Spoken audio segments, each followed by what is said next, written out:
Hello class, welcome to Geometry Lesson 11.1, which is all about volumes of prisms and cylinders. By the end of this lesson, you should be able to use the properties of prisms and cylinders to calculate their volumes. So actually, this is going to be a pretty short video because you guys have been doing this for years, and I don't think you need a lot of my help with it. So what I'm going to do is I'm just going to do a quick overview, introduce like the one new thing to you, and then move on. So example 1, develop Cavalier's principle. So you guys have actually done work with this before. You just probably didn't know it was called Cavalier's principle. So basically what Cavalier's principle means is if I have two items, so in this case, if you look at the picture, I have a stack of paper and another stack of paper. And we're going to say that the heights of both these stacks are the same, and they're made up of the same size. They're actually calling them index cards, okay? So if I were to tilt or like push some of the index cards so it formed a slant there, would these two stacks still represent the same volume? And the answer is yes. Sometimes when you look at an image that's been tilted or slanted, it gives the kind of plays a mind game on you, and visually it looks like it would be different, right? Just because it looks different. However, if the heights are the same and each like cross section, so in this case the index card would be a cross section, we learned about those yesterday.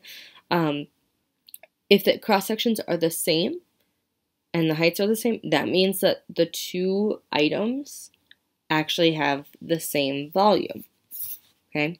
So like I said, that's called Cavalier's principle. And so the official wording is if two three-dimensional figures have the same height and same cross-sectional area at every level, then they have the same volume.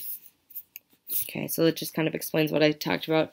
Now, this is a great thing to take a screenshot of. It tells you how to find the volume of prisms and cylinders. So the volume of a prism, super easy. Its volume equals the area of the base. So whenever you see a capital B, that doesn't just mean like base in a 2D triangle. No, capital B means the area of the base. So in this case, if we have this rectangle, it'd be length times width. So this capital B represents that length times width. If it was a triangular base, and say, say it was a triangular prism or something that looked like a tent, you would find the area of the triangle and then you'd multiply by the height. So the area of the triangle would be represented by the capital B and then lowercase h for height. The volumes of a cylinder, same thing that you've been doing for years. Again, area of the base times the height, or you can say pi r squared times the height. All right, example 2, find the volumes of prisms and cylinders.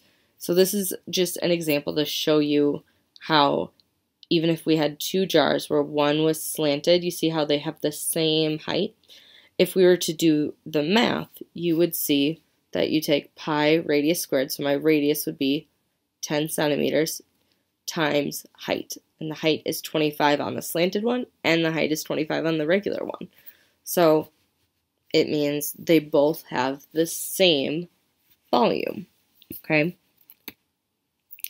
That's really all I'm going to explain. I could do a bunch of word problems, but I think you guys would get really bored and really frustrated with me if I did that. So here's your concept summary, the volumes of prisms and cylinders, Cavalier's principle. If you have questions at all, please be sure to reach out for some help, and I'm more than happy to assist you. Have a great day.